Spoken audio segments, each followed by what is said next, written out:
Welcome, everyone. Today, we are diving into a story that absolutely shatters stereotypes. When we think of contemporary art in the Middle East, our minds instantly go to dazzling, multi-billion-dollar museums, world-renowned biennials, and record-breaking auctions. But what if I called you that the foundation for this colossal cultural machine wasn't laid by ministries or oil tycoons? It actually started with one completely misunderstood man and a pile of discarded plastic bottles. This is the fascinating story of how the United Arab Emirates built its conceptual art scene literally out of nothing. Part 1. Trash on the Streets of Sharjah, the Pre-Museum Era. Okay, let's jump right in. To really grasp the scale of this cultural revolution, we have to go back to a time before the UAE had blockbuster galleries or a branch of the Louvre. Picture the scene. It's 1985. We're at the central market in Sharjah, known as the Blue Souq. A bewildered crowd of passers-by is starting to gather. People are stopping, whispering to each other. Some are smiling. Others are just completely confused. And they're all staring at what, at first glance, looks like absolute rubbish just thrown on the pavement. So what made them stop? Well, that so-called trash was actually the UAE's very first public conceptual art exhibition. And the guy who carefully arranged those plastic bottles, knotted bags, and pieces of cardboard on the ground was Hassan Sharif. He was a former satirical cartoonist who had just come back from studying in London. Instead of painting classic, pretty landscapes, he decided to take the ugliest byproducts of a rapidly growing consumer society and literally hand them back to that society as art. It was an incredibly bold, almost rebellious move. Part 2. Rejecting calligraphy. Choosing a new language. Now, you might be wondering, why exactly were these materials so radical and shocking back then? The contrast was just massive. In the 1970s, Middle Eastern art was completely dominated by calligraphic abstraction. It was deeply respected, easy to understand, and rooted in the rich heritage of Arabic script. Very respectable. But Sharif consciously rejected that path. He thought it was a dead end. Instead of looking to the distant past, he wanted to reflect the reality that was rapidly forming right in front of him, the globalizing, concrete-poured, plastic-filled reality of the young Emirates. Just think about his artistic arsenal for a second. We're not talking about fine oils and expensive canvas here. He used cheap combs, rubber slippers, scraps of copper wire, and rough cotton rope.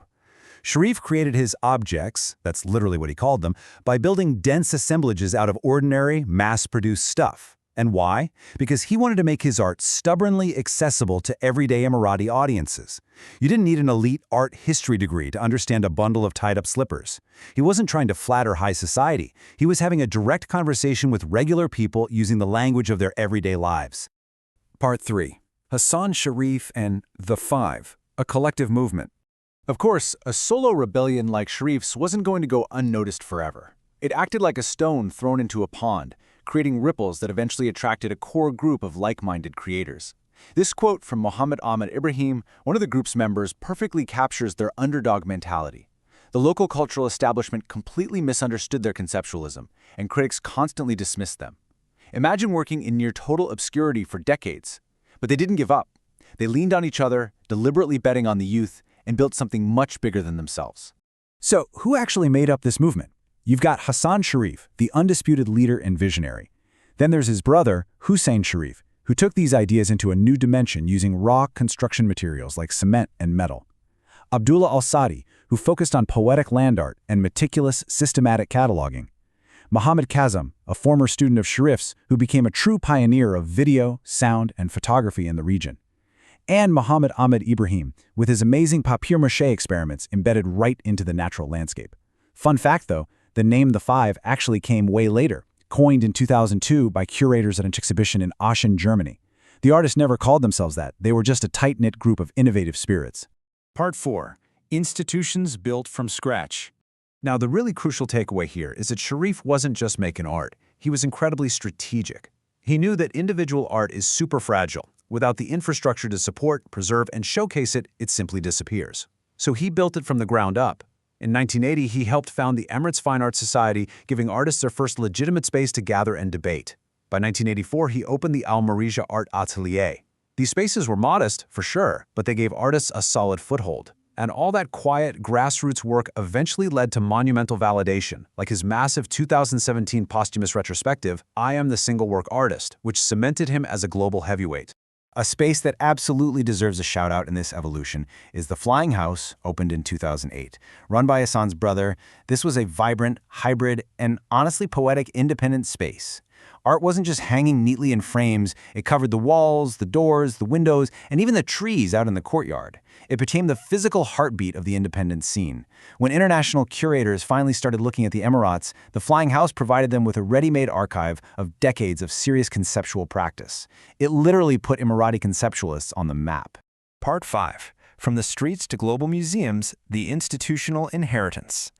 And all of this brilliantly illustrates why this history matters so much today. What started with plastic bottles on the pavement now shapes the most prestigious institutions in the region. The towering museums, the buzzing auction houses, and the global biennials of today's Middle East sit directly on the foundation Sharif and his peers built out of nothing. We're talking about giants like the Sharjah Art Foundation, the Mathaf Museum in Doha with its collection of 10,000 works, the breathtaking Louvre Abu Dhabi, and the thriving gallery ecosystem of Al Circle Avenue. This colossal modern infrastructure only exists because Sharif's generation insisted that contemporary art belonged in their region. It was an absolute victory. Think about it. The artists who were literally mocked and laughed at for putting trash on a pavement outside a market are now representing their countries at the Venice Biennale.